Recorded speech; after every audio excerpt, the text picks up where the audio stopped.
What's up, fam?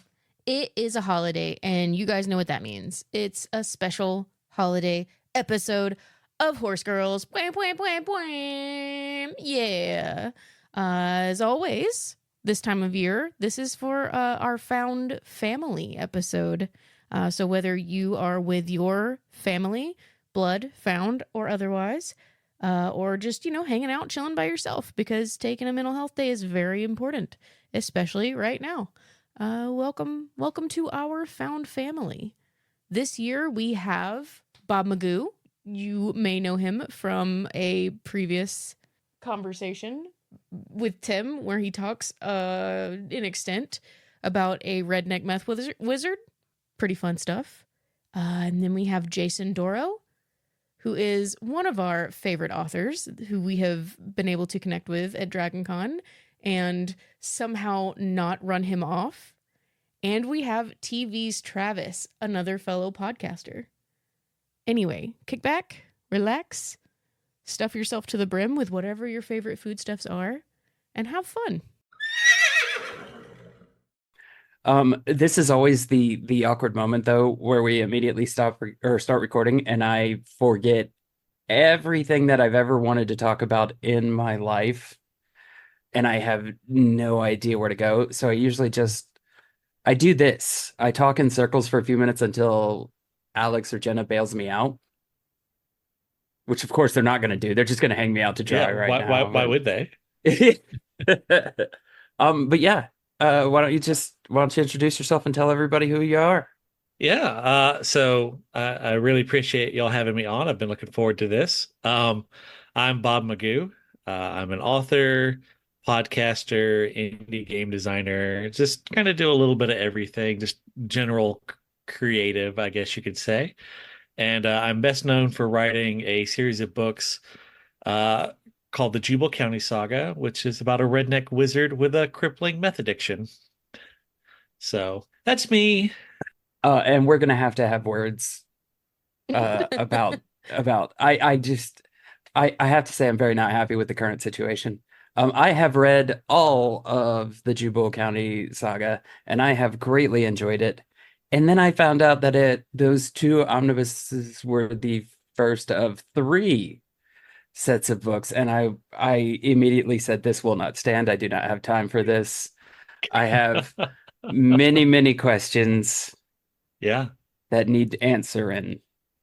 Yeah. Well, it may soothe your heart to know that I'm kind of rearranging things.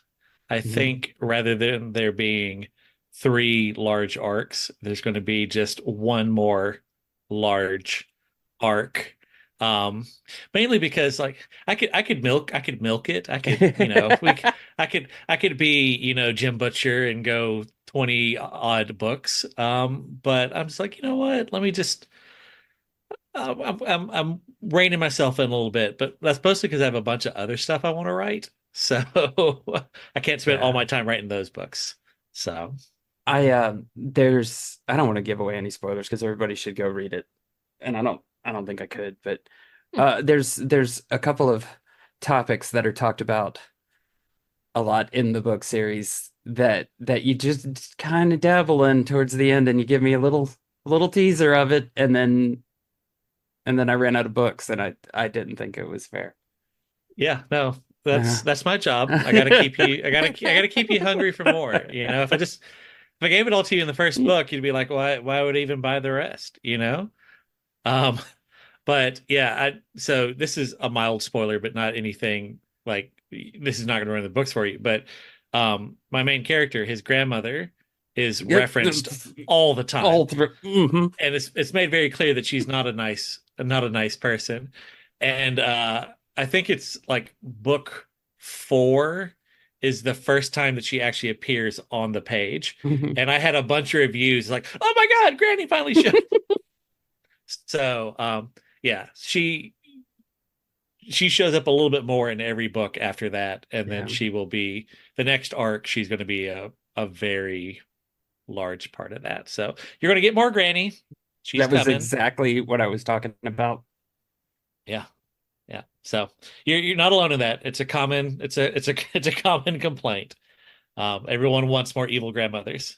I just really appreciate the gentle parenting of Tim of like, why'd you leave me on a cliffhanger? That's my job, and I'm supposed to. Yeah. Yeah. And I try not to be too egregious with it. You know, some authors are like, oh, did this person die or not? No, everything pretty well wraps up at the end of every book. But there are some lingering Yeah. questions. So I've got, I don't know, at this point, there's probably like 10 or 12 kind of dangling plot points that need to be resolved by the time the series is done. And I don't know that I'll hit all 10 or 12 of them, but I will hit at least 8 or 9 of them. So That book does the absolute best job I've ever seen of, if you were to give me the Howard Marsh summary, I'd be like, that guy sucks. But after 12 books, I'm like, oh, I kind of like him. I kind of like him pretty good, so. Yeah. Oh, that's because I know people like that. You know, that if you look at their arrest record, you're like, man, I don't want to be around that guy. But when you're actually around them, you kind of realize that, yeah, they kind of suck. But a lot of times there's reasoning behind it, Yeah. So that's life in the South. People suck. Usually they have reasons for it. So I will also tell you that there's been a couple of moments where you've thrown things into the books that I'm like, yeah, this guy, he gets me. He gets me. But there was one where a chapter was titled something along the lines of, was this story written just for a pun? yes. And then it was. when we got to that pun, I was like, worth it. Worth it. So good. And I cannot tell you anything about it because it would spoil the whole thing. But I legitimately wrote half of a book to make just admittedly pretty terrible pun. Oh no, I loved it. I loved it. It was absolutely my jam. And the other part I loved, it again, not going to tell anybody what it is. All the pieces were there. Yeah. Didn't hide anything. And as soon as we got to it, I was like, oh, that's so good. And weirdly that you mentioned that, I was at dinner last night with some friends, and while we were eating dinner, I thought of a potential sequel to that story. So there may be another terrible pun story in the offing. I don't know. We'll see. But that's me. Like I love bad puns. My wife is going to murder me one day. That day is coming. And fair. Yeah. So I appreciate all the kind words. That means a lot. Yeah. So Yeah. and it was really cool getting to hang with y'all at Dragon. That was cool. That was cool. Enjoyed that. So always like getting to hang out with folks in real person. Yeah, such a big turnout at that fantasy. Oh what do my they call God, it? The yeah. fantasy gather. Gather. That's what it was. Where a bunch of people selling books and just a ton of people there. Yeah, and I literally just got an email today about that from the track director. That kind of, hey, if you would like to apply to do it again. Oh, good. So I don't know if I'm going to though. It was really good. Like I'm huge on transparency. Like that's part of my brand. Is like I'm very transparent about. So I made a little over $400 in basically 3 hours. Like it was well worth my time. But I'm probably not going to do it next year, and it's because I'm at this point in my career where this isn't my job. Like I want it to be my job, but it's not really my job. I have a day job. And so DragonCon is my most fun weekend of the year. And that's 5 hours of Friday night locked down, setting up, selling, tearing down. And that's kind of one of my, like, I don't know. I did. I really. This was my second year doing like a significant number of panels and selling at Dragon Con. And I've been going to Dragon Con since 2013. And I have this core group of friends that we go every year, and it's just been like our favorite weekend of the year. In the past 2 years, it's kind of been a job for me, and I love and hate that. I would love to just make my living doing Dragon Con and things like that for the rest of my life. And that's the dream one day, but I'm not there yet. And so next year, I'm still trying to achieve that balance of where I get to spend time with my friends and I get to sell books and be on panels and stuff like that. And I just 2 years in a row, I have not nailed that balance at all, at all. And it's 98% me, but this year I did set out to do better. There was just some like last minute weird scheduling conflicts. So I ended up not getting to hang out with my friends like I wanted. And as I do this more, I talk to a lot of the folks that have been doing Dragon as authors for, some of these folks decades now. And a lot of them, they're like, yeah, I don't even sell books at Dragon Con. Like, this is my weekend to have fun. I'm not going to do it. And so I don't know. I'm not quite there yet. We've had this conversation, and there's a lot of different ways to enjoy the con. We have people in our group that's what they do. They're constantly working, and that's how they enjoy it. And then we have people like me who are the bums and would be happy not doing anything and just wandering around and talking to people. So yeah, there's a lot of different ways to utilize your time down there. But I would love to just hang out in the Weston Bar all weekend. That would be Yeah. great. Yeah. That's the real dream. and it's really hard. Like, it's difficult, especially for you, because I know two of the tracks that you're on. If you are relatively personable and easy to get along with, you're going to get put on everything, and you happen to be. So yeah. And that's kind of where I'm at, is like I legitimately, like, if I could do one thing for like the rest of my life, like, I like writing books. I love being on panels. Like, to me, Yeah. that's just like the perfect blend of like stokes my ego but doesn't stress me out. And I genuinely and like, I get to meet so many cool people. Like the first year I was on panels at Dragon, I did a panel with Sherilyn Kenyon, who sold like 70 million books. And I'm getting close, but I've not broke 5,000 books yet. So yeah. 5,000 books, 70 million. And we were side by side, but she was so cool to me. And she was so nice. And like, I ran into her at another event. She remembered me, which, to be fair, when you look like me, you're just kind of memorable.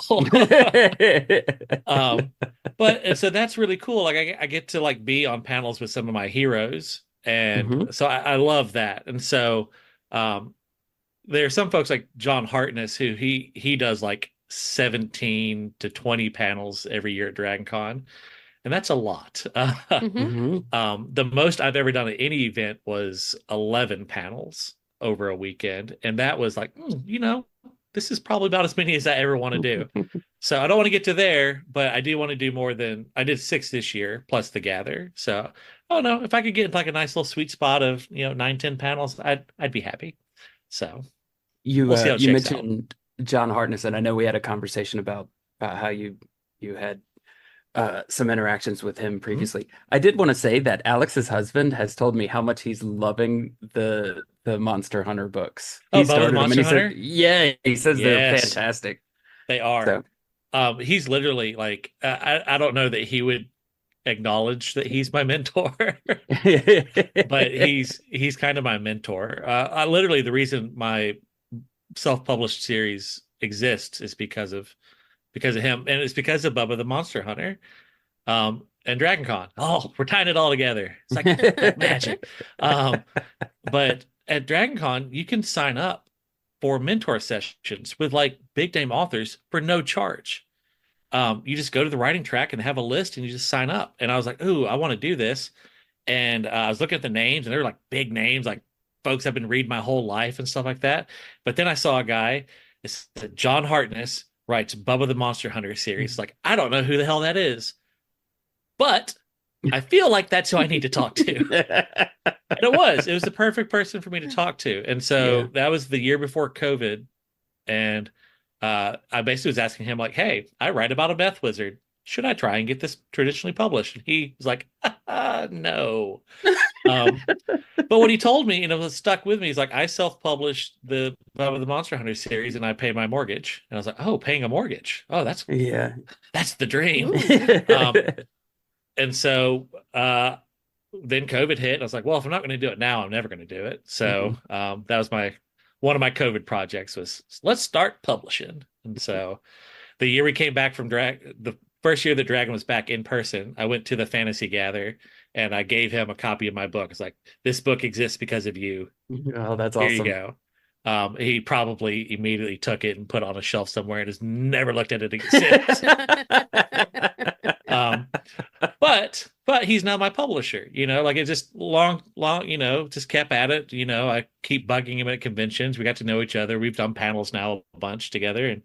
And now Falstaff is putting out a book of mine next year sometime. I think they said winter of next year.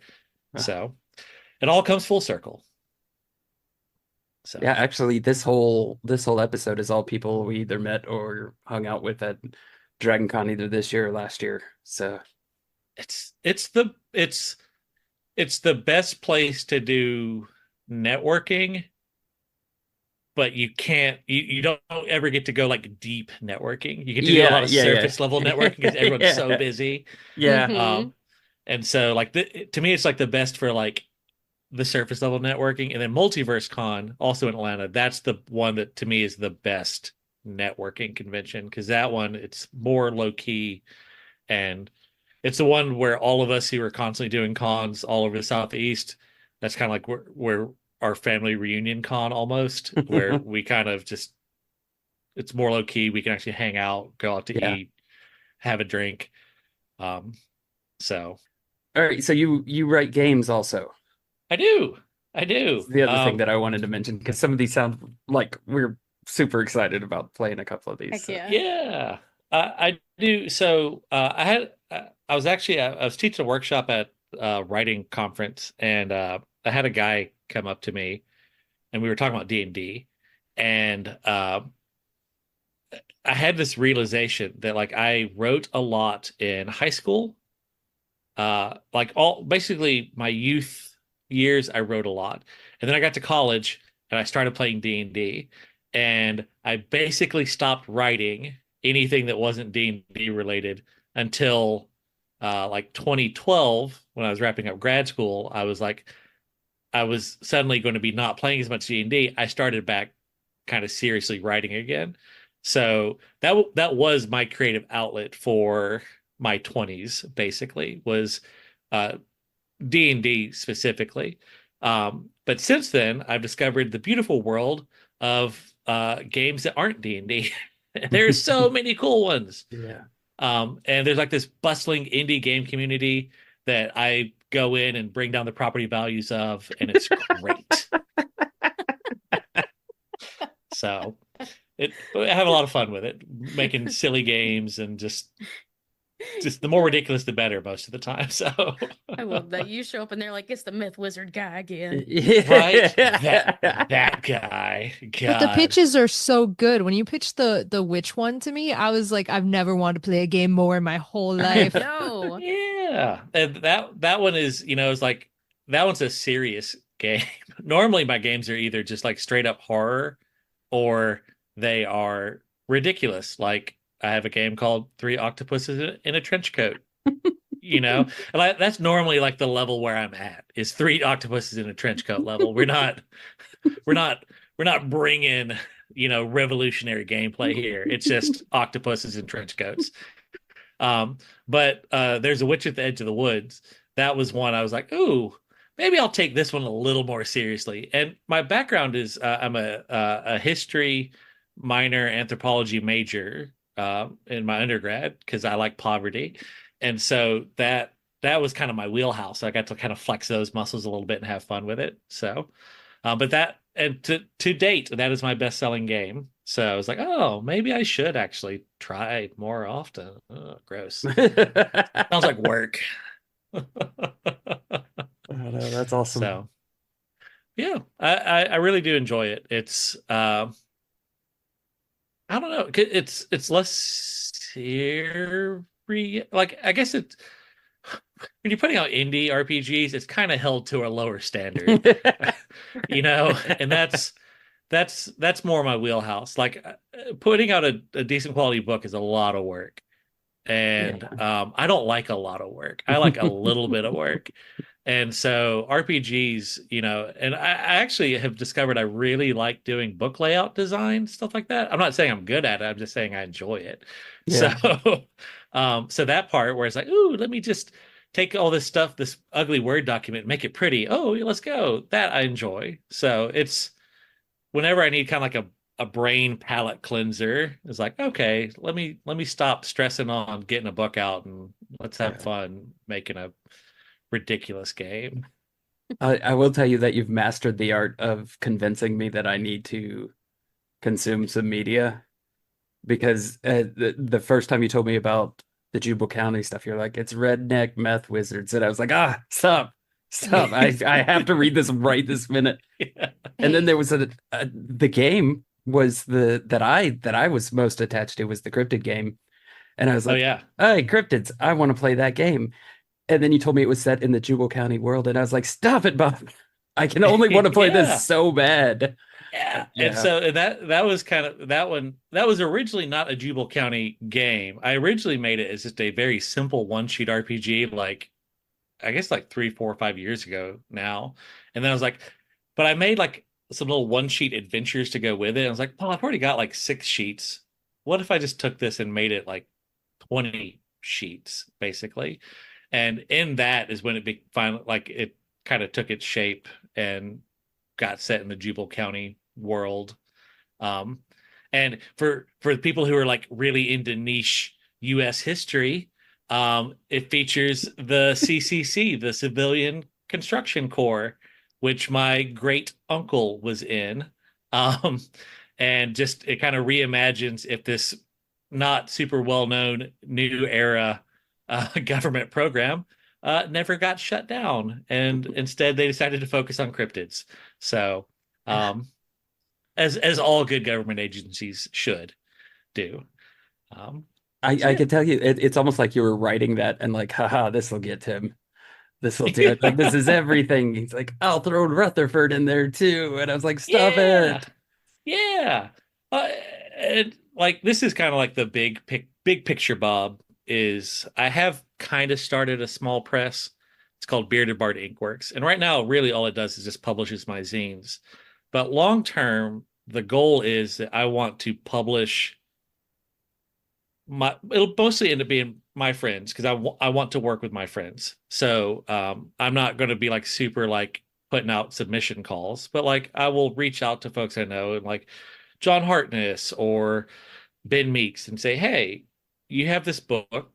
Why don't we make an RPG around this book? Like a simple That'd be RPG, cool. nothing crazy, but and then it's content that I'll organize, I'll get all set up, and then you can now tell people it's like read the book, play the book. And so That's awesome. that's kind of where long term where I'm heading with all that. And the ones I've been putting out for me have been either the ones that I felt like were kind of my better ideas. I don't say best ideas, but say better ideas. But and just kind of testing the waters and saying like, does this even work? Does this formatting work? Will people ingest media in this way? So and so far, if I could figure out how to like I readily admit like in person they're always an afterthought. Like I have not nailed that whole like selling my zines at the same time I'm selling my books ness. But one day I'll have that figured out and then it'll be off to the races. But it's one of those what ends up happening is I never mention them and then like one person in 30 or 40 like they ignore everything I've said and they just stare at the rack of zines and are like, they're basically like, shut up. What's this? Oh, yes, I do have zines for sale. Let me tell you about it. And then they walk off with, they buy it immediately. So one day I'll figure out how to do that better than just, blind luck. So, yeah, live and learn. You said you got a book coming out next year? God, if all goes well, I'll have 4 come out next year. Oh, hey. So one is Falstaff is publishing a horror novel that's set in Montgomery. Arguably living in Montgomery is the real horror story, but that's coming out. It was actually the first novel I ever wrote, and I've spent years fine-tuning it, and they're going to put it out. It is technically set in like an alternate Jubal County. It's basically Jubal County if there was no Rutherford trying to stop stuff. Oh, kind of deal. And what could happen. And ooh, bad stuff. But anyway, I've written book 1 in a trilogy. I am 95% done with book 2 and about 40% done with book 3 in a horror trilogy that mixes cryptids, Lovecraftian horror, and Alabama football set in the world of Jubal County, because Roll Tide. yeah. So it's, I don't know, it's been fun. It features a guy who grew up in Jubal County who went off and became a druid game warden in Tuscaloosa. And shenanigans ensue. So Do you see what he does? He just he just hits. He says all the words. He says all the words. Look, I am as niche as you can get, and like 80% of people are like, no, I'm out. No, like I back away slowly, don't make eye contact. But for 20% of people, I am exactly the flavor of peanut butter they're looking for. And so it's not a deep bench, but man, the bench is all about it. So and it's basically, they always say like write the books you want to read. And shockingly, Alabama football meets Lovecraft. There's not a lot of books like that. So I feel like I was the guy to do it. So one of my favorite book series is actually about a football league set 500 years in the future. Ooh. Yeah, I absolutely love Okay. it. This is absolutely made for me. So I can't wait to read these books. Well, I want to. What's the football in okay. the future? So if you look, I don't know if Yeah. you can see it, but I've got a whole shelf now. You can't see it. Scott Sigler books. And okay, yeah. All the Scott Sigler books take place in like the same shared universe, but over a vast time. Like I've got a map of the Milky Way galaxy in the Siglerverse, 2687, actually hanging up above mine. But Nice. one of the things is the Galactic Football League series, and there's been 6 books in that, and it's fantastic if you are that weird cross section of guy who likes football and guy who likes intense sci-fi weird stuff. Yeah. So, yeah, no, I'm here for it. I actually I think it was actually it may have been the first panel. It was the first panel I ever did on the digital media track. I know that I paneled with Scott Sigler. Yep. So, yep. And I did not really know who he was. I've since learned once the schedule comes out, I have to Google everyone that I'm on the panel with, because that's the thing about DragonCon is you never know. Like you'll just be talking to someone, and then they'll walk away, and someone will walk up and is like, "Did you know that was that was Matt Dinneman?" I was like, I was oh okay, well cool. Like I was talking with a guy, I'm not going to name his name, but cool guy. You I know you met him, Tim. And he ended up coming hanging out at the Gather with me, and we were just talking, and like I kind of knew who he was, and then we were talking like book sales, and as well as those, like I jokingly said like, yeah, I'm not gonna leave the house. We were talking about a particular event that someone we knew, they only sold 3 books, and I was like, I'm not going to leave my house to sell 3 books. It's not worth the time investment for me. Like that's just not a good use of my time. And he was like, yeah, I'm not going to go do an event if I'm not going to move a couple hundred books. And like, I've never had a event where I've moved 100 books. Like, yep. I don't know anyone outside of like the really big names or presses who like at the conventions I do would move 100 books. Like that's unreal. And Mhm. I just happened to be talking to a buddy of mine later. Oh yeah, I was hanging out with such and such person. He's like, I was like, he's human. Yeah. I'll introduce you. But yeah, I was one of those like, wow, have an event where you sell hundreds of books. Yeah. I cannot imagine. We Oh, we've been following Scott Sigler for years. He started, just podcasting his books, and that's how he ended up getting his book deal. But Mhm. he just put out a book last year or so ago, that we read called The Crypt, and it's fantastic if you're Mhm. looking It for is really great. a new book yeah. to read. It's The awesome. the panel that I did with Scott, I may have been the moderator on that one, but I think it Yeah. was podcasting for authors. hmm And that tracks. yeah, and that and again, like I didn't know who he was then, Mhm. and like he started talking, I was like, ooh, ooh, the things this guy is saying, he's way out of my league. But again, he was just so nice, so Yeah, genuine. Like yeah, he was a great guy. As soon as he starts going into Scott, you're like, yeah, oh, that's a person that you pay attention to. yeah. Okay. Yeah, yeah. It's one of those like just hearing him talk about like how he was such an innovator, like one of the first people to do hmm pretty much all the things he was doing, and now a lot of people copy. And I was like, man, I bet you that's cool. I bet you that's a good feeling.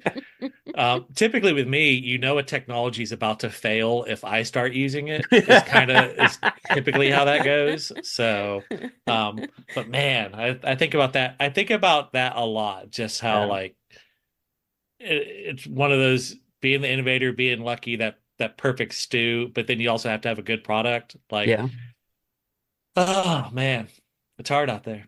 yeah. I'm excited for next year though. I'm Yeah, excited me for these too. books, man. The I just found out today though, since we're talking football, and I am a diehard Alabama fan.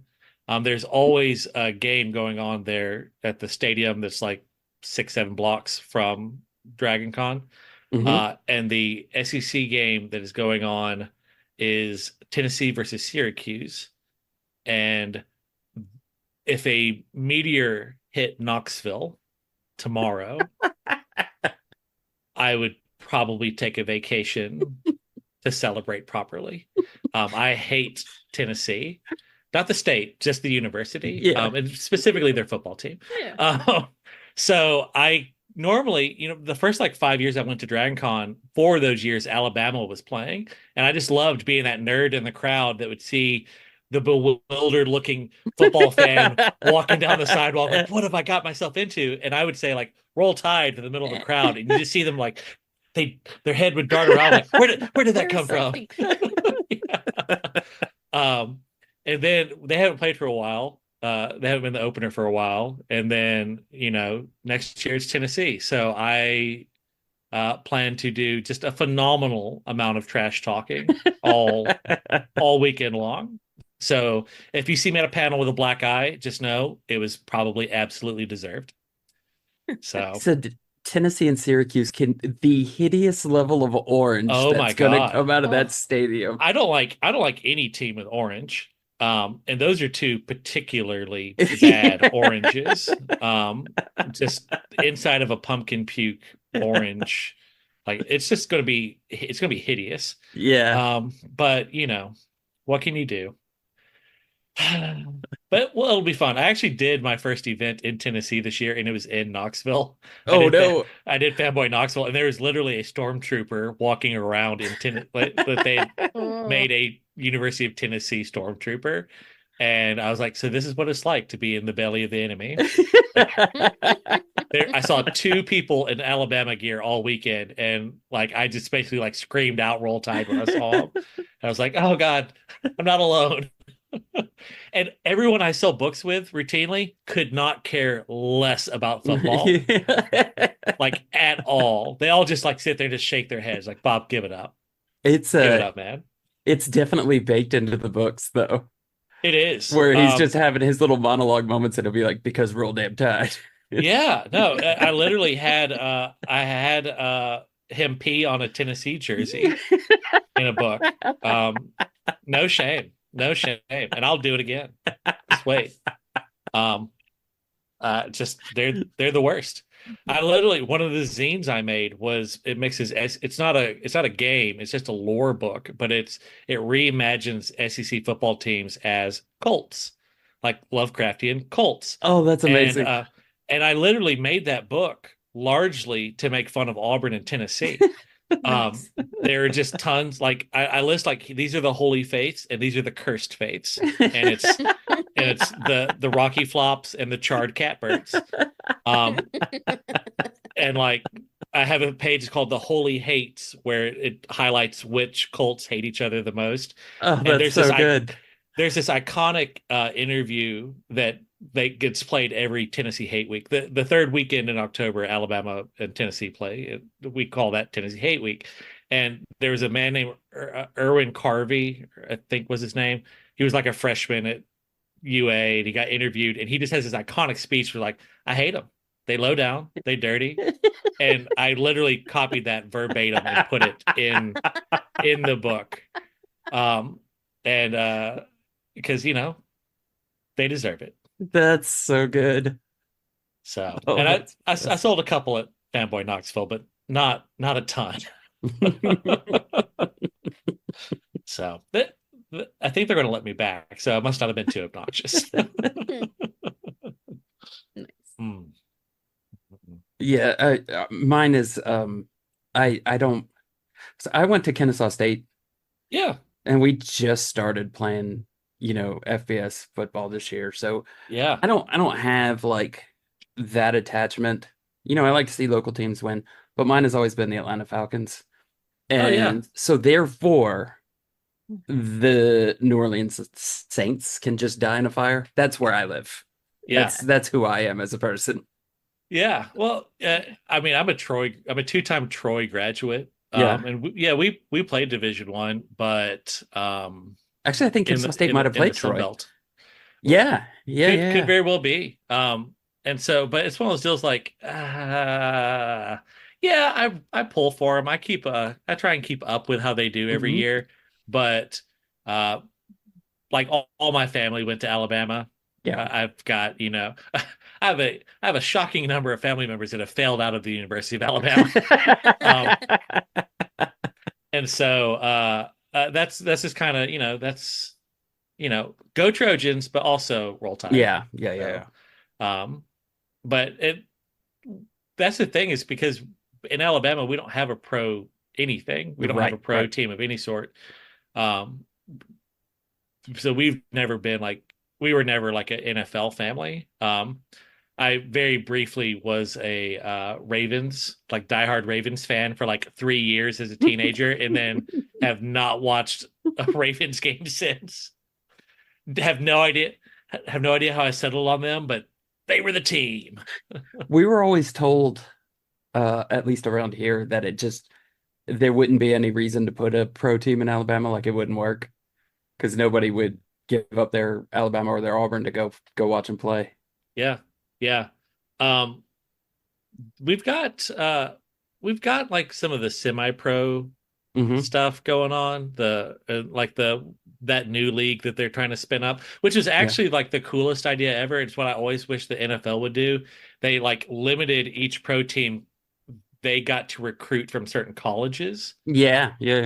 And so like the Birmingham team got to recruit from all the like Alabama schools. And so it's like, oh, it's like a pro team that's even more heavily stocked with Alabama and Auburn players and Troy players and whatnot. And actually in that league, I don't know what team it is, but their quarterback was a Magoo. So, oh, really? Yeah.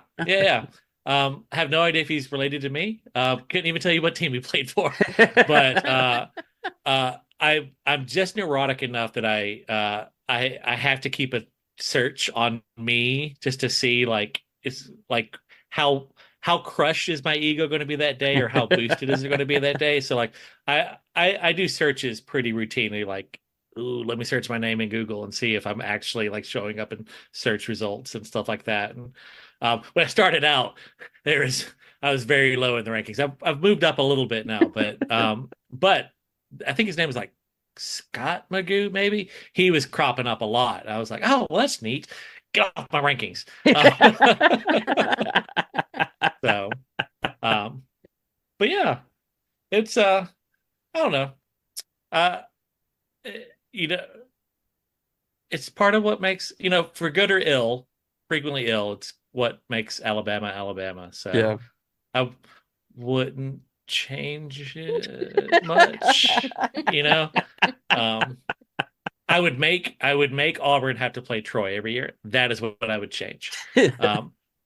So other than that, we'll let it ride. That's awesome. Okay, so where can people go to find more Bob stuff? Talesbybob.com is your one-stop shop for all thing Bob. From books to, it's got links to my podcasts. It's got links to my games. It's got links to absolutely terrible short horror movies that I made like a decade ago that are just the worst. You name it. But it also has, like, for those of you who are a creative and like, oh, hey, I want to be a very mild success like Bob.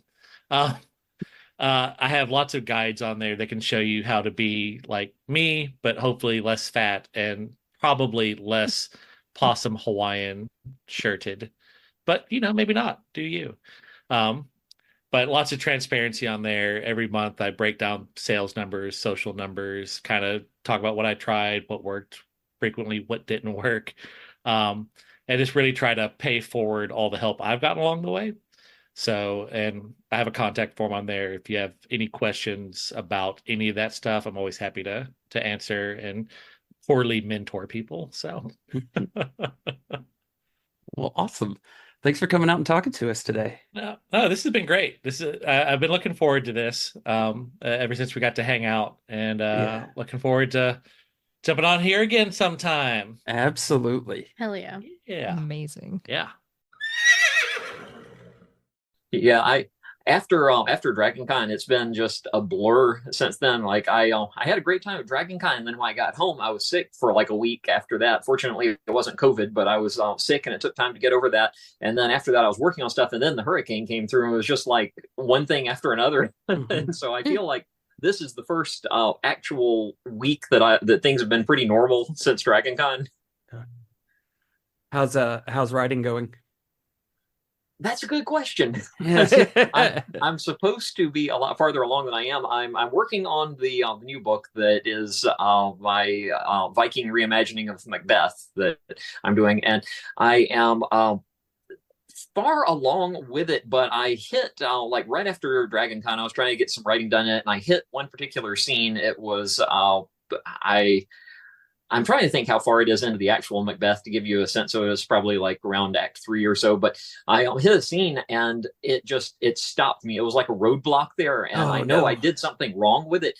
And I've been trying to figure that scene out for like a week now. And I think I'm going to be able to just kind of muscle through it. But it has been slow going. But at the same time, if that's been going on, I actually, to sort of divert my brain and try to do something else, I started outlining Teshuvah Book 3. Oh, and awesome.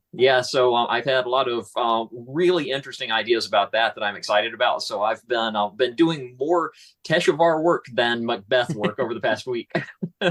So when you run into that problem, I don't know if you've run into that problem before, but have you ever had to like just basically turn around in a story and go back and go in a different direction?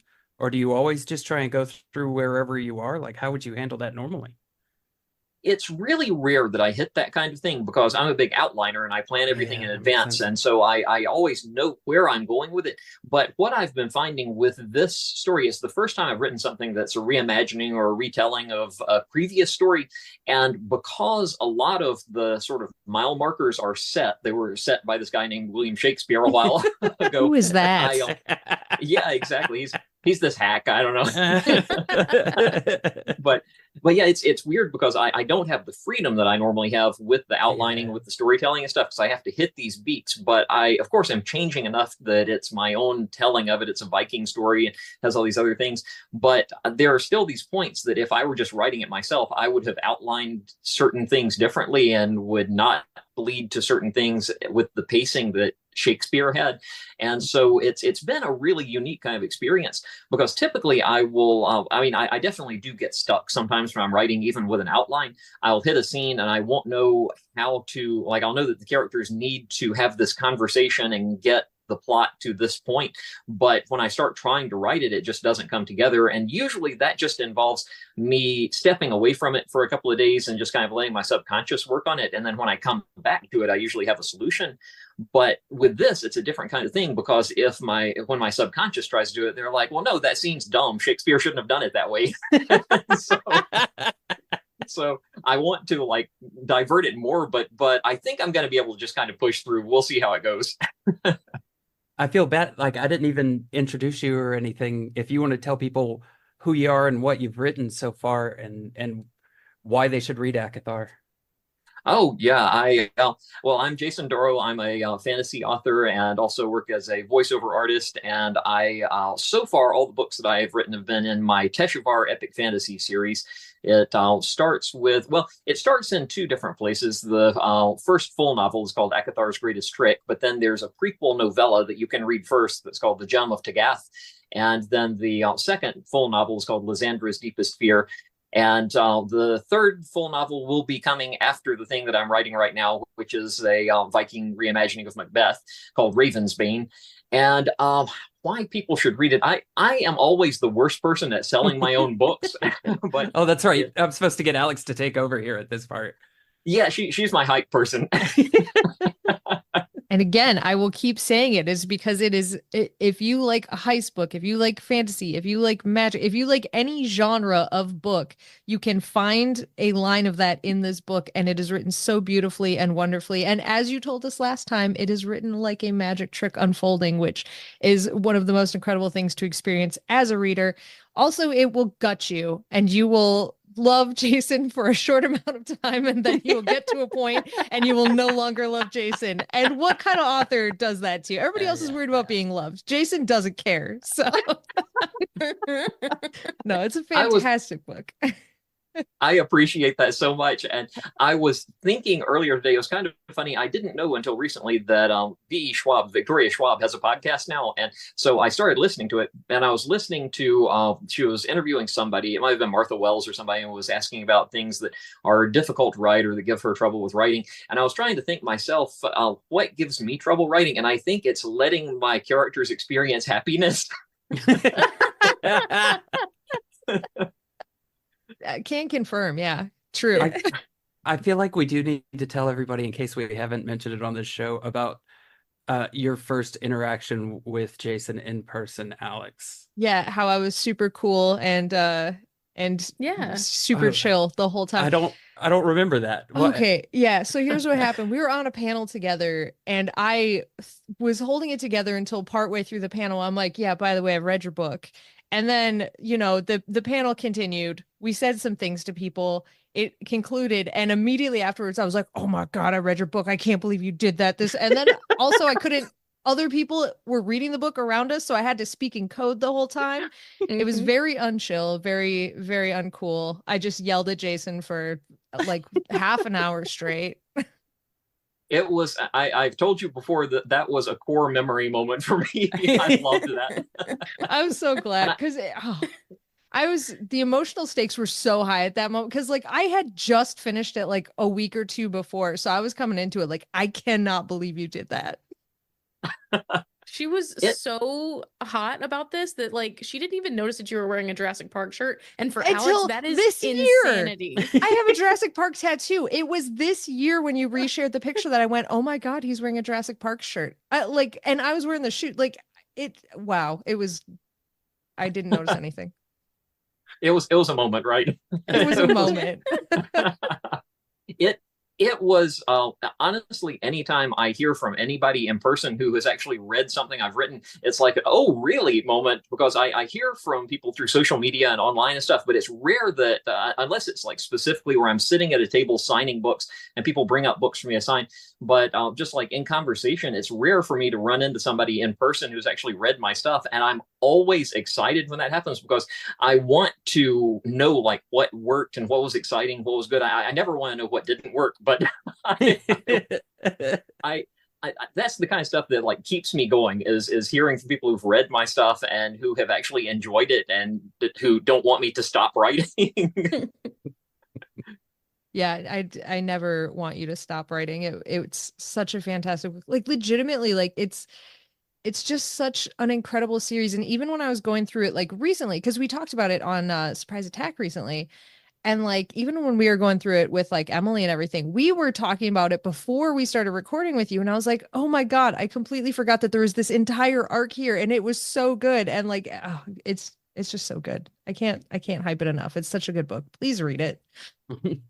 Thank you so much. I appreciate that. And like I said, I'm no good at hyping my own books. I can hype other people's books. Like on TikTok, I have friends who are authors who will send me their stuff and I'll open their books and talk about them on camera and everything. But when it comes to mine, I'll go like 2 months and forget to mention that I have a book. One of my favorite things to do is when people around like Christmas and New Year's are posting, they're like, hey, I'm getting into reading this year. Like, what should I read? I always plug Akathar on those. Like, I know it's one person at a time. So, you know, but I'm like, you got to read this book. So I've gotten a few people that way. That is so fantastic. Thank you so much for that. Have you had a chance, by the way, to check out any of the sequel yet? I have like pages started it. It's this is a nuts time of year, unfortunately, but Yeah. I am going tonight is when I'm going to get to dive back into it finally after reading like 14 books for the past 2 weeks. I'm so excited. Excellent. I didn't mean to put you on the spot there. No rush at all. I was just curious. That's fair. I have it sitting there and I'm like, this is coming soon. I'm going to read this soon. As soon as I get through this and this and this and this for podcasts, I'm reading this book and I'm so excited for it. Awesome. I hope you still like me afterwards. You know what? I stuck around after the first one. So I'm taking that as a threat is how I'm choosing to read that if the second one's worse. So a threat, a promise, a suggestion, I don't know. However you want to interpret it. A promise that's interpreted in a way that is going to gut me emotionally. We can go that route. We can think that. No, I'm excited for Ravensbane. Oh my God. Like, as soon as you mentioned that, I was like, that sounds super cool. My jam. Yeah. Yeah, I am really excited about it. It's kind of funny because I was expecting it to be pretty easy to write because the story's pretty much there, but of course I'm changing some stuff to fit sort of my vision. And I've always really enjoyed Macbeth. It was my favorite Shakespeare play, and I've always really loved the Lady Macbeth character in particular, which everybody loves that villainous character. And I have felt like she should be the main character, that she should be the one that's really driving things because she essentially is in Macbeth. She's the one that drives things, that causes a lot of things, that inspires Macbeth to do what he does. And so I'm taking the opportunity with this to make her a viewpoint character. It's going to be multi-POV like my other stuff that I write, but she's sort of what I think of as the primary viewpoint character, and she's a shield maiden in this. And there are a lot of sort of intricacies with sort of the Viking politics, as it were, and also a lot of interplay with the different religions, with the pagan religions and then Christianity coming into Norway at that time, and sort of playing with a lot of that. So I'm excited to tell this story again, or my version of this story that I've always loved, and then to do this different spin with it than I've seen before. Yeah, I can't wait for it. Although I can't wrap my head around the idea of a Viking retelling of Macbeth being your like, I need to cool down in between books, so I'm going to start this fun project. I'm like, that sounds like so difficult to me. I know, because there's just so much research that has to go into that. Yeah, I do not claim to make wise decisions. it's more research than I've ever had to do for anything I've written before, because one of the things that really has drawn me to writing second world fantasy and to writing epic fantasy is that I can pretty much make up everything as long as I'm internally consistent with my world, and I don't have to research. Like, I have different cultures in my world and I don't have to research them. If I have something from their past that I need, I just make it up and it works as long as I stay consistent with it. I have to stay consistent. Like, I'll do research for things like how long it takes for someone to freeze in the snow, or how long it takes for like this kind of stuff to happen, but it's not research about cultural stuff or historical stuff. With this book, with Ravensbane, oh my gosh, I fully underestimated how much research I would have to do into Norse history, into the history of Christianity coming into Norway, the history of trade among the Vikings, and how common it was for certain things to come into their communities. And it's just, you never think about all the stuff that comes up with that kind of fiction. Mm-hmm. No, like I'm intimidated without even thinking all the details of it. And now after you say that, I'm even more intimidated by it. It sounds so epic. I'm intimidated by it, and I'm still writing. Yeah, even things like whether certain medical procedures were done in that time in Norway. Like, I don't know these things. I need to find them. That's so cool. It just that those two things together, it just seems like the perfect intersectionality of like extremely descriptive language and symbolism. So I'm super stoked to see that play out.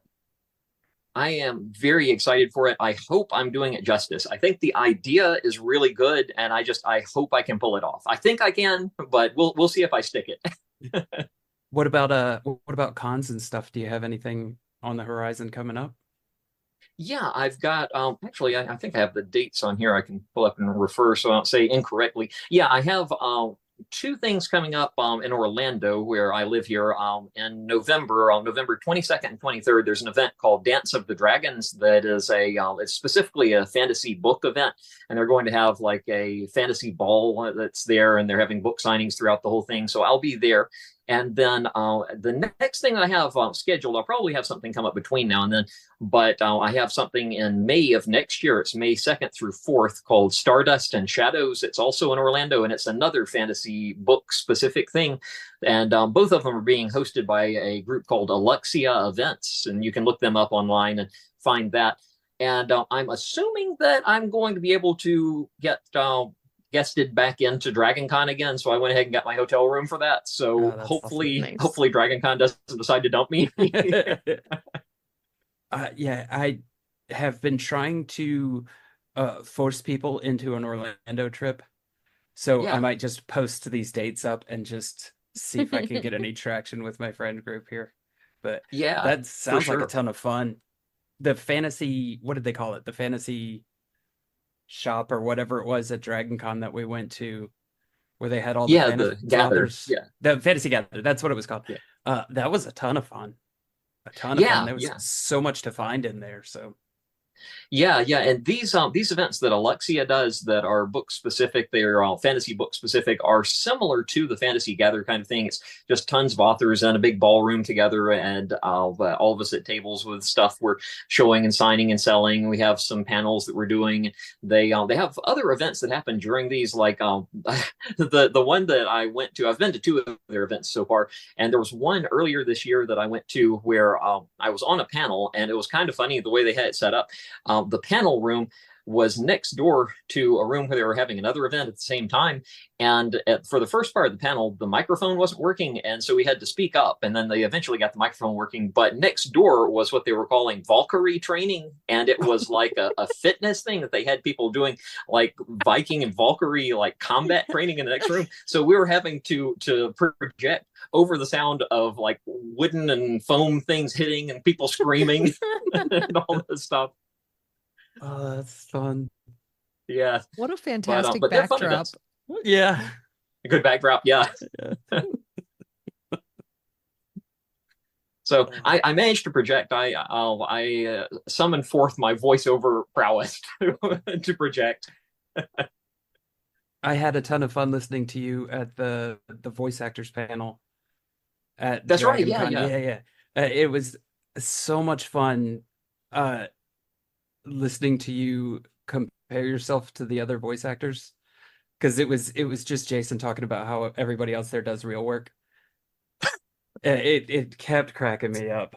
Yeah, the other people were voice actors, and I'm a voiceover artist, which I draw a big distinction there. I guess some people don't, but I feel like what I do is in the area of voice work is easy stuff because I just use my own voice and I do like ads and I do like corporate narration stuff, and I don't have to scream and have heavy emotion and all of this kind of stuff that the voice actors do that are on TV shows, and they do animation, they do video games and all this stuff, and they do it for long periods of time. And I just go and I like record an ad for like Barilla pasta, and I'm like, okay, thank you for the check, I'm done.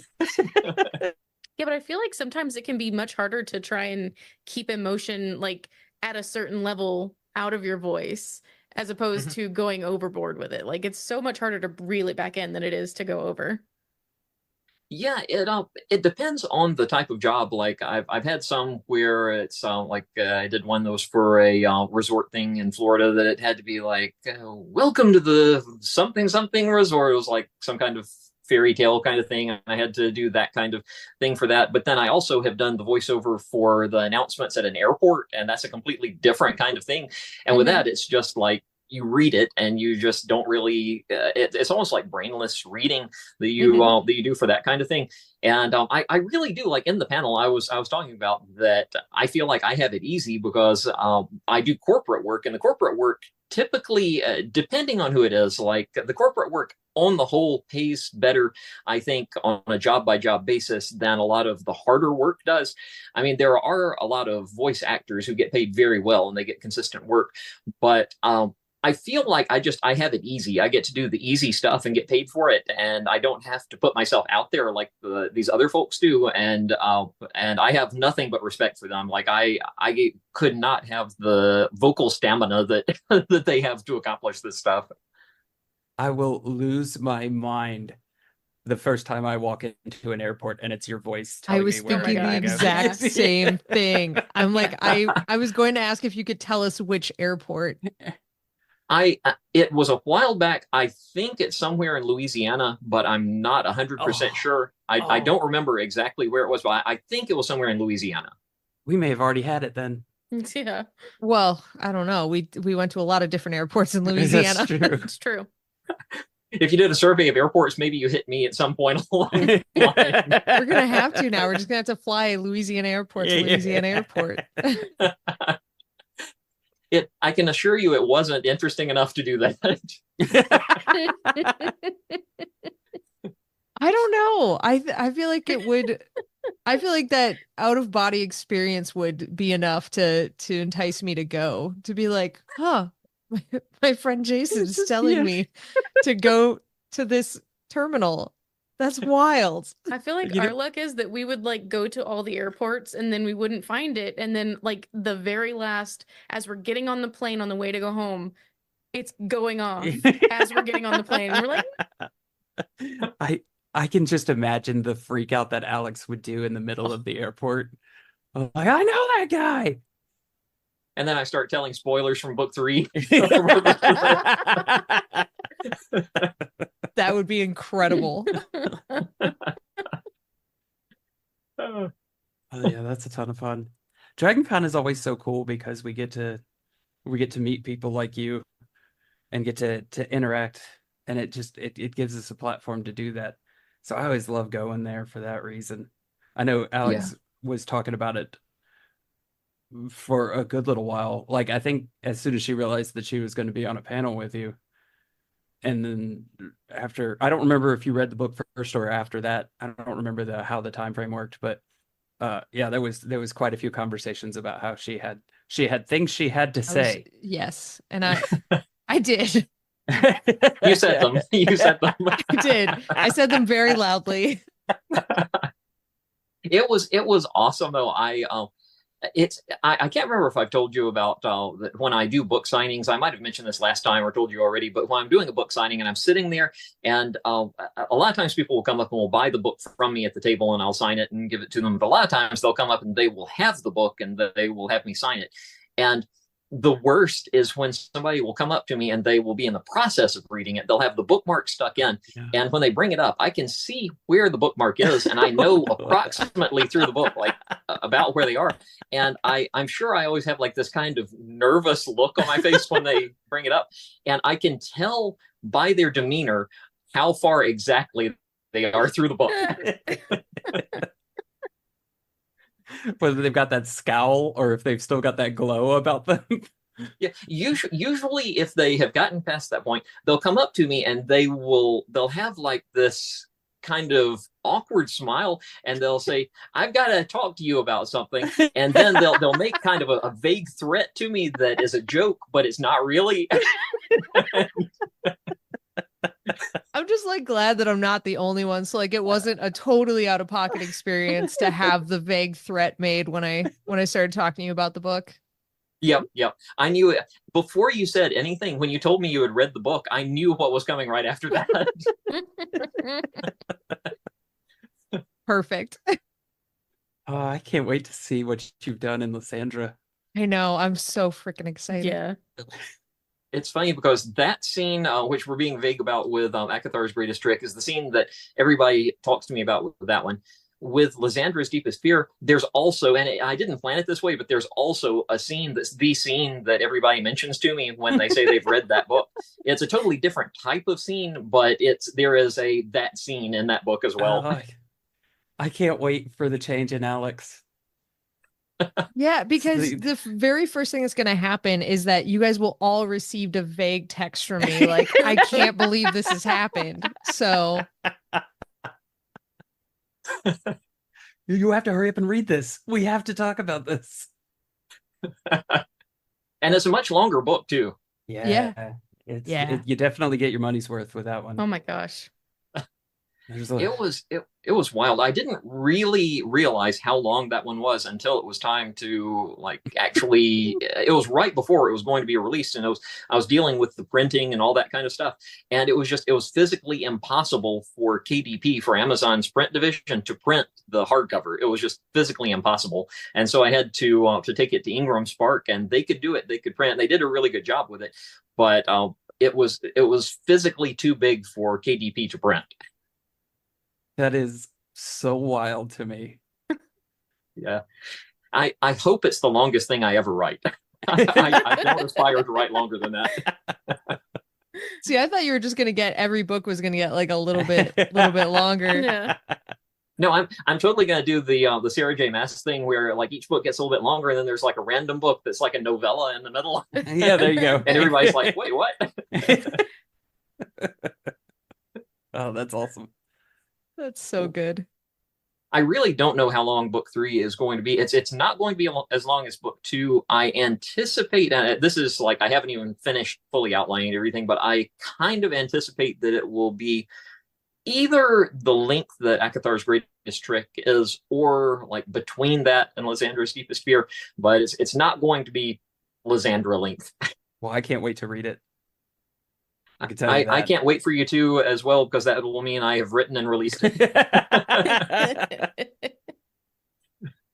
Well, Jason, thank you for coming and talking to us. Yeah. Do you have any like socials or website or anywhere you want to send people so that they can keep up with your stuff? Yeah, on most social media, I am Jason Doro Author. That's Doroughh is my last name. And I am most active on TikTok and lately on Threads. And I also have an Instagram and all the usual stuff. The only one I'm not on is Twitter or whatever it's called these days. I'm not on there. But my website is just myname.com. It's jasondoro.com. And I have all my links from there as well. But yeah, you can find me on most socials, and anybody listening, feel free to reach out to me and say hi, and follow me on any of those places. That's awesome. I'm making sure right now I'm following you on Threads, like literally Awesome. right this second. Excellent. I will look forward to that. We had the debate about Threads. I haven't done it yet. Mm-mm. So I'm still on the fence about whether or not I should dive in there or not. I like it.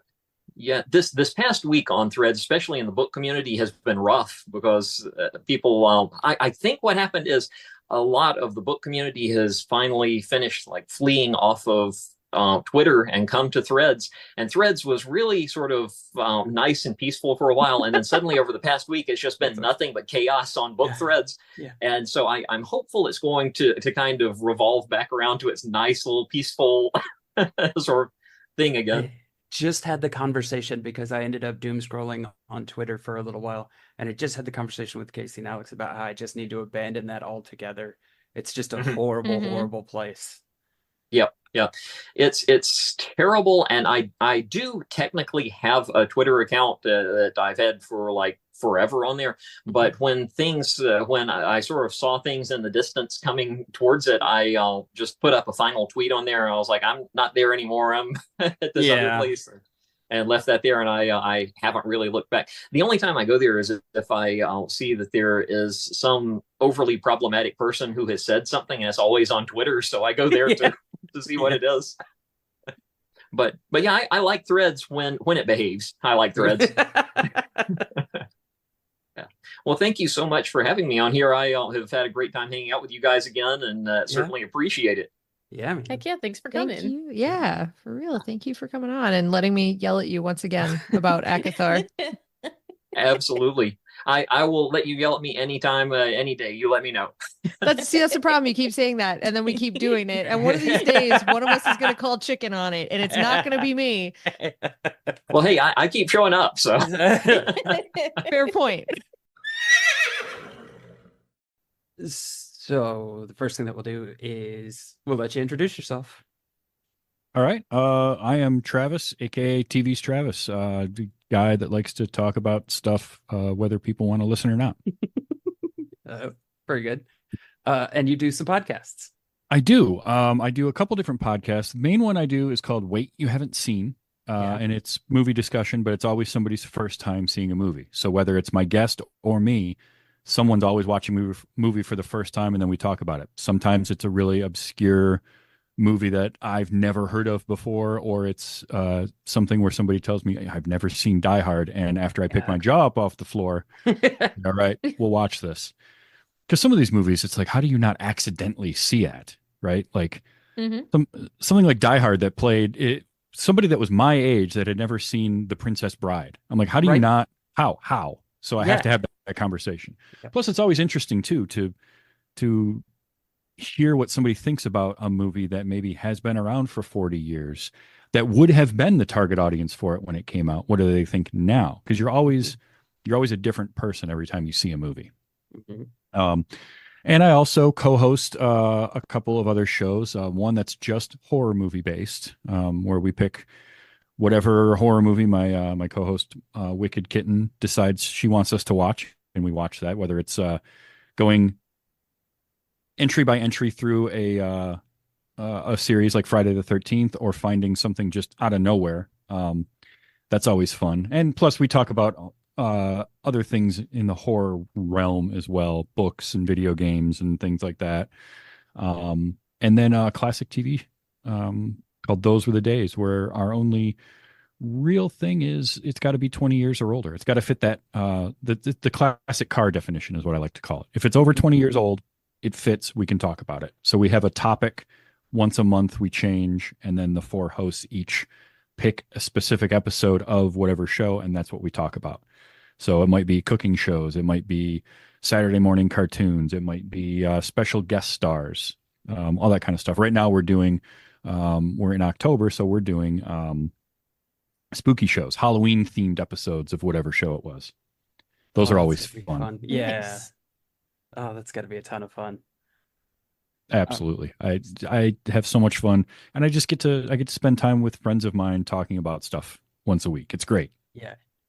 So one of the reasons that we're real excited about the idea of a podcast about movies that people haven't seen is because one of our hosts, basically, you can count on one hand all the movies that she has seen.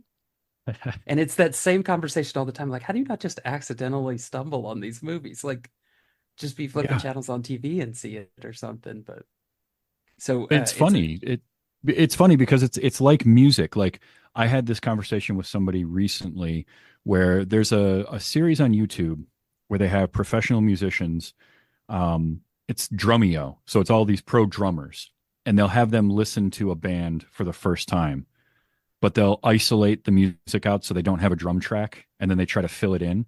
And Oh, it's wow. crazy. You have like Chad Smith from the Red Hot Chili Peppers, and he's hearing 30 Seconds to Mars for the first time. And he's sitting there listening to it, and he figures out, oh, the song's in 3/4 time. Oh, and then he's sitting behind a drum kit, and he starts playing the drums, and he just about nails it. Oh, But that's it crazy. was like this one person I was talking to was like, nah, I don't buy that at all. They've heard of these people. Da, da, da. It's like, if you're a jazz musician growing up in a household with jazz musicians, you've never listened to metal. There's no reason that you would have, or vice versa. You could be Jim Root, guitar player for Slipknot, and he's like, I don't listen to metal. I grew up listening to the Beatles and jazz, and that's what I like. So it's absolutely possible. And that's the fascinating thing, is not only that someone hasn't seen something, but how or why, or like, Yeah. was it not your thing? Like, there's a lot of David Lynch movies or something that I've been diving into lately. 20-year-old me wouldn't have gotten them, wouldn't have appreciated them, so I didn't watch them. But now I'm going back watching some of the stuff, like, why didn't I? I should, because I love it. So it's like, it's just such a fun conversation to have all the time. I feel like, speaking specifically on David Lynch stuff, there's a big divide for me between getting them and appreciating them. Yeah, Yes. definitely. I very much enjoy David Lynch movies. I don't always understand David Lynch Yeah. movies. Oh, no, not at all. Yeah. I mean, I watched one recently. It wasn't David Lynch. It was Phil Tippett's Mad God. I don't know if you've heard of that one or not. No, sure haven't. So I watched it on the last drive-in with Joe Bob Briggs on Yep. Shudder. And Phil Tippett had been working on this movie for something like 20 years to make it. And it's all stop motion animation, because that's what Phil Tippett does. I still don't know what the hell I watched. Like, I don't know what it was at all, but it was amazing. Yeah. Like, it was yeah. fascinating to watch, but it was just, maybe somebody like dosed me with a bunch of LSD right before I started. I don't know, because I don't know what it was, but it was amazing. So I love stuff like that too. Yeah. Yeah, I've seen several movies like that where I'm like, I am so enthralled by it. Uh-huh. But if you ask me to summarize it, it would never happen. Oh yeah. I mean, one of the, I talk about this one a lot, but one of the movies that I did for Wait You Haven't Seen, my friend Miles brought it to me. He brings me all sorts of crazy, like, Japanese films. And he brings me this movie. It's called Fish Story. And I will give you the Cliff's Notes version of kind of the plot of this movie, which is a song from a Japanese punk band in the 1970s ends up saving the world from an asteroid 25 years later. It doesn't make any sense whatsoever. I'm not even sure how much of that really plays into what I saw in the movie. But that movie, like, melted my brain in a way that I can't even like. So when he came back later on and he had me watch this movie this year called One Cut of the Dead, which is another Japanese, it's a Japanese horror comedy. If you get a chance to watch it, it's streaming on Shudder. I highly recommend it. Okay. So much fun. I'm not going to tell you anything about it, because you just have to, like, sit in it and watch it and take it all in, because it's super fun. But I told him while we were discussing that, I'm like, this movie One Cut of the Dead went from good to great to Fish Story. And he knew exactly what I was talking about, because Fish Story was this other movie. He's like, he just sat back with this satisfied grin on his face. And he's like, I did it again. He goes, now I can't, I'll never top that. It's the problem. He set the bar too high for himself. Oh, that's But awesome. I love that. Or, getting to show somebody a movie and they're like, I can't believe I never watched this. Why didn't I watch it? Yeah. That kind of thing. Very rarely do I swing and miss, which is nice so far. Are you So are far. you said you had a horror podcast? Are you a big horror person? I do like horror quite a bit. Yeah. Because horror, like any good art form, makes you feel something. Yeah. And one of the things that I like is those strong feelings. Sometimes they're good, sometimes they're not. Like, there's a lot of movies that are amazing movies that I have no desire to ever watch ever again. Mhm. And then there's other stuff that just makes you feel warm and comfortable. And some of those can be horror movies, Sure. oddly enough. But there's something about the visceral reactions you can get in a horror film And I think too, because it's a lot of filmmakers' early work will be in horror, Yeah, or yeah. actors will start in horror because horror movies are cheap. Hmm. Because they typically work best when you have unknown names or lesser known names in there, because you don't have a preconceived notion of who they should be in that movie. You're not putting Tom Cruise in a horror movie now necessarily because everyone's just going to be expecting Tom Cruise, right? Right. But you get him early on, or you get Matthew McConaughey and Renee Zellweger in Texas Chainsaw Massacre: The Next Generation. Like, you can do that when they're that young. There's something about that, and there's just something about the fun of horror. Like, as terrible as it can be and as scary as it can be at times, there's a fun nature to it too. So, Have you seen Yeah. any good ones that you'd recommend recently? movie wise, I saw Longlegs this year. That was amazing. That's been on my list for so long. I mean, it helped that the marketing was, Nicolas Cage is in this, and that immediately gets me to watch a movie, That's same. because there's a reason that I dedicate August every year and Wait You Haven't Seen to nothing but Nicolas Cage. Yeah. But that movie was like unreal how much I enjoyed that. Yeah. I did just, and I'm kind of, this is one of those things again where you hit those blind spots. I just watched The Haunting of Hill House on Netflix, Ooh. the Mike Flanagan series. Okay. I hadn't Mhm. watched that yet.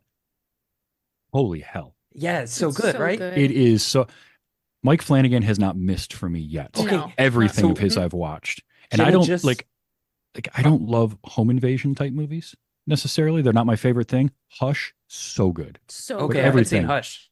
Oh But my Hush is God. great. We're gonna. I just Yeah. watched Doctor Sleep a couple weeks ago, and then Jenna just made me watch Midnight Mass because she's been pushing Mike Flanagan on me for quite some time. But yeah, everything that I've seen of his has been great also.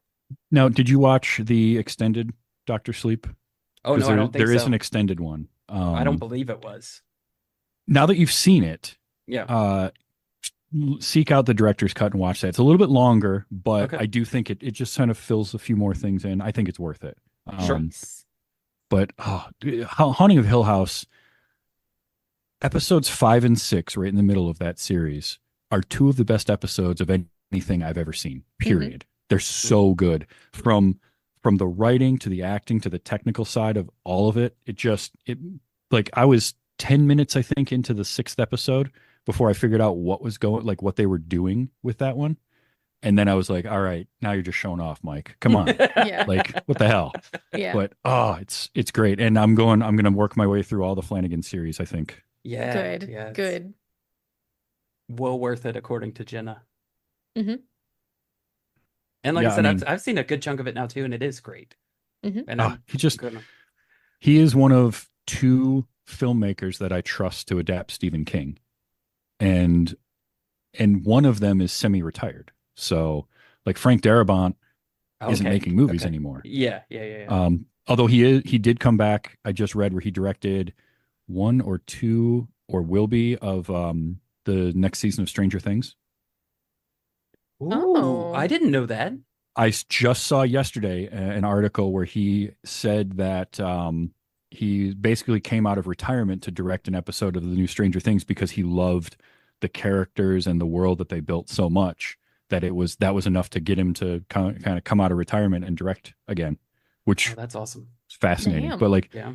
Frank Darabont and Mike Flanagan, if their name is attached to something that Stephen King wrote, I'm in, because they understand him and they understand how to take King from the written page to the screen the right way.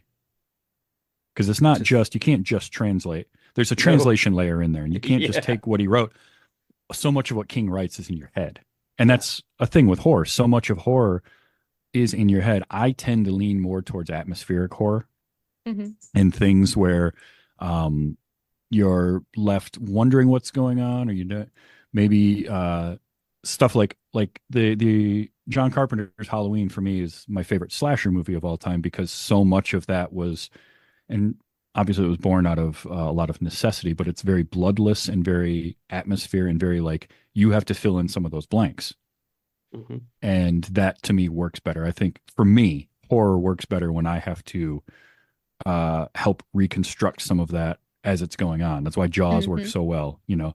And sometimes those constraints are the shark don't work. So Yeah. you got to do something to fix that. But you know, and look, I'm not against a good splatterfest movie either. But that tends to work more for me when it's something silly and over the top. Yeah. Terrifier. Yeah, Yeah. yeah, But that kind yeah, of stuff. I do agree with you that I think anything created in my mind is going to be worse than anything that you could Oh, show far me on the worse. screen. Yeah. Yeah. Like Jeepers Creepers, aside from all the stuff with the director, I don't need to go into that, but like the that movie was great. And then he kind of fell in love with his monster suit and Mhm. overdid it. And Yeah. it's still okay, Mhm. but I feel like it was more effective when we didn't quite see what was going on. The Texas Chainsaw Massacre, that movie works because you just get quick glimpses of stuff Yeah. Right. followed up by like these long protracted scenes where you're just stuck with these people in a what you know had to just be a horrifically smelly room. Like there's no way that was a comfortable place to be in. No. But it's all the short bits of stuff before that scare you. Yeah. So yeah, that's one of the things I love about horror is just that ability to like put you in a position that isn't comfortable. And sometimes make you sit there, sometimes make you laugh from it too. You never know. Yeah. Actually, I think more often than not, that's especially with the same thing you just talked about. When something is shown to me and it just ends up being so over the top in a lot of those situations, and it ends up being Yeah. more comical than anything else. But I remember sitting in the theater for Halloween Kills. So the second of this most recent Halloween trilogy, which Mhm. I enjoyed all three of those movies for very different reasons. I thought they were all enjoyable and watchable. But there's a moment in the second one where one of the characters is coming up towards a car. She's got a gun drawn, and I can't remember if Michael Myers like kicks the door or something, but it hits her hand and the gun flips and shoots her right in the face. And the whole theater started laughing uncontrollably because it's absolutely ridiculous. Yeah. It's perfectly plausible that something stupid like that would happen, Right. but it came out of nowhere and it's so ridiculous and everyone just starts laughing. Like it's the only thing you can do there. Yeah. So stuff like that cracks me up. I didn't see any of the new Halloween movies yet. They are so David Gordon Green, I think, really, really tried something there. That first one, 2018's Halloween, because what he did was he basically said, okay, there's John Carpenter's Halloween, and then forget everything else. Forget Laurie being his sister. Forget any of the family stuff. Forget any Laurie, like they weren't anything to each other. There wasn't that connection there. There was a connection of some kind where he just was going after her, but they don't ever give a reason behind that.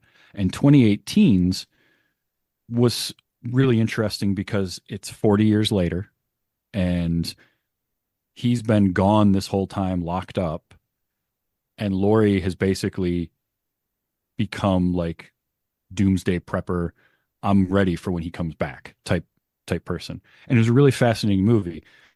And I think Kills tried to do something a little different. And to me it worked, but it had the middle child syndrome of like didn't have a full conclusion because they were setting up for a third part. And there was a couple things that didn't work. And then the third one, they really were trying to do something even more different. And a lot of people didn't like it because it didn't have enough Michael Myers in it, Mm-hmm.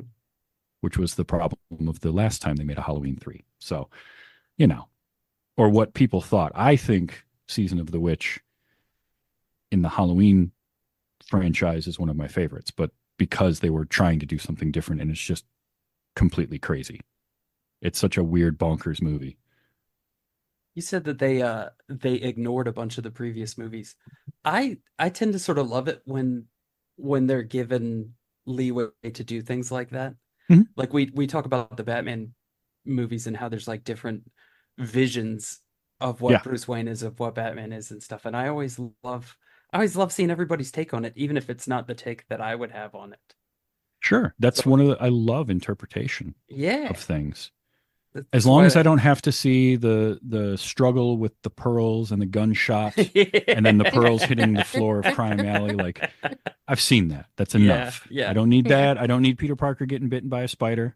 Yeah. Right. That was one of the things the MCU was smart to do was just say it. Yeah. But you don't have to show that scene. Just Mhm. skip on by it. We all know it already. Yeah. Yep. We're tired of that one. But no, I love that. I love the different interpretations because adaptation to me is something that is it's one of the beautiful things of any kind of medium of art is seeing how different people can build off of that. Because the book, I mean, Douglas Adams was great at that, right? Because he wrote a radio play and then he took that radio play and made it into a novel. And then he took that novel and he made it into a TV series. And he took that TV series, he made it into a video game. And then he took the video game and he made it into a movie. Yeah. Mhm. And that was all Hitchhiker's Guide. But each version was just a little bit different. And it was all him. That's the best part of it. But then you get something like, again, kind of tying it back to Flanagan, Mike Flanagan taking Stephen King writes a book and it's made into a fantastic movie, The Shining. The book is great. The movie is great. They're two very different things because Kubrick was like, all right, I kind of like this idea, but I'm Stanley Kubrick and I'm going to do whatever the hell I feel like doing. And then King writes a sequel to that book, 25 years later, something like that. Mhm. And Flanagan comes along and is like, that would make a good movie. But there's also this movie that everyone knows, and that's what people are going to associate. Like a lot of people are going to associate that.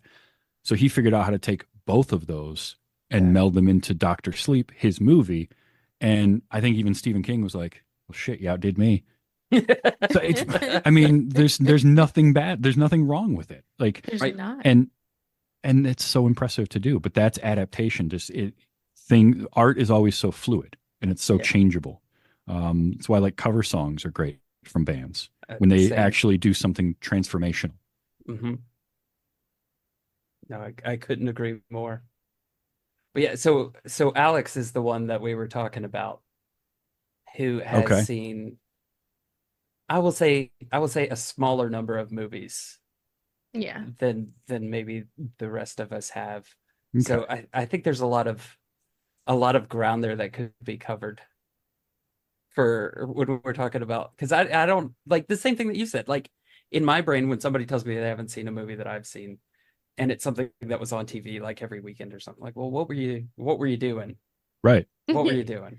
Yeah, what cool thing were you doing, and why was I not doing it? Yeah. Why do I have FOMO now? Yeah. What is one that you get the most kind of shocked looks for? If somebody brings up a movie, you're like, I've never seen that, or you mention it.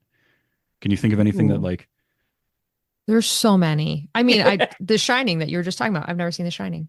Oh, okay. So there's so many. There's really, I've never seen, well, I haven't seen a ton of like the big MCU movies. Mhm. Anytime anything comes out that they're like, oh, you got to see Deadpool and Wolverine, that kind of thing. I'm like, well, I know the X-Men lore from the comics. I've missed so much that I can't be here right now. I don't know, Tim, because you all the time, you say this to me. And I can't. Every day we talk about movies and Tim's like, you've never seen that?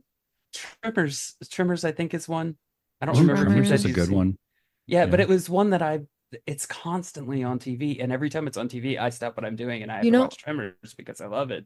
Was it us and Shannon driving in the car the other day where we mentioned the Goonies, and I said I've only seen it because I haven't seen it all, and I haven't seen it in order because it was only on at the bar at a place that we go to get breakfast sometimes. Yes. Yeah. So I've seen parts of it with no sound playing behind, and that's the only way I've seen the Goonies.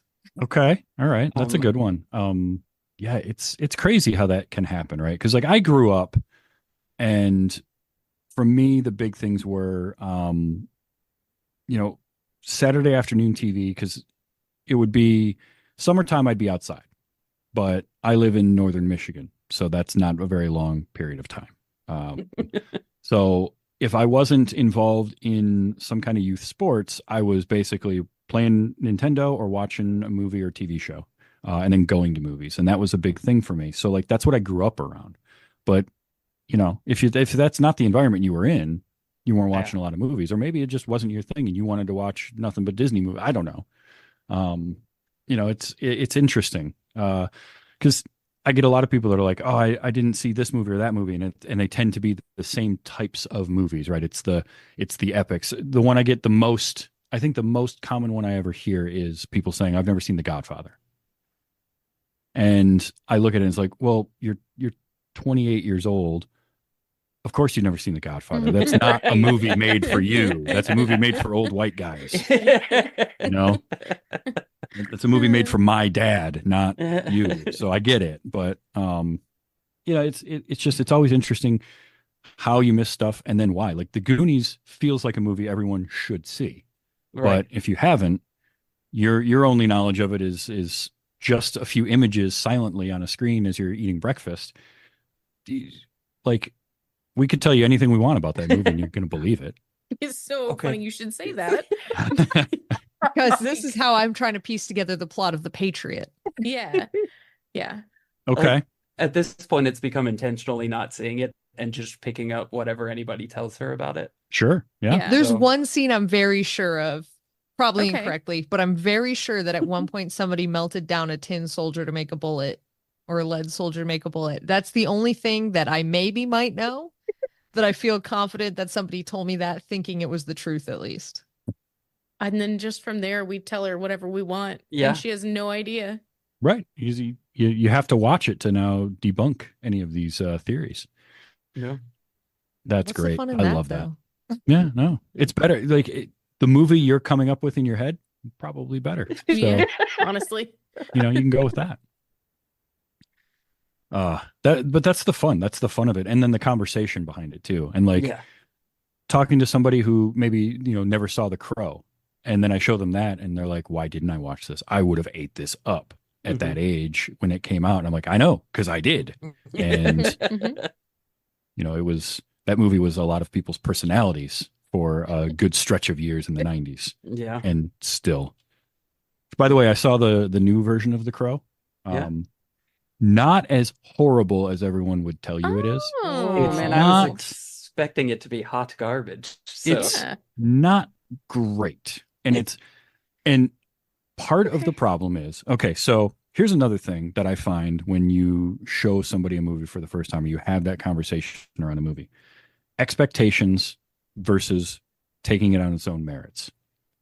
So the Crow remake is a perfect example of this, or what I talked about at DragonCon this year, Borderlands is another example of this. Mhm. But the Crow remake, most people hated on that movie when they just heard there was a Crow remake coming. Mhm. Mhm. That's it. They saw that and they immediately had already made up their mind. They weren't going to like it. Didn't matter. And it doesn't matter what movie they made. Those people weren't going to like it. The movie that they made is all right. Yeah, I've got issues with it, but my issues with it are on its own merits in terms of storytelling. Because one of the things that have 3 of the 4 of us seen The Crow? Yes. Mhm. Years Yes. ago, but yes. Okay. Have all 4 of us seen The Crow? God. So no. Okay. So if you've seen The Crow, one of the things that makes that work is it's a straight revenge story, Mhm. right? Mhm. Guy gets killed. Him and his wife get killed. He comes back because reasons from the dead, and just says, "Well, I'm gonna kill everybody that killed me and my wife." And then some idiot gets in the way, like, "Oh, I was actually the one involved," and so he kills him too. Which Mhm.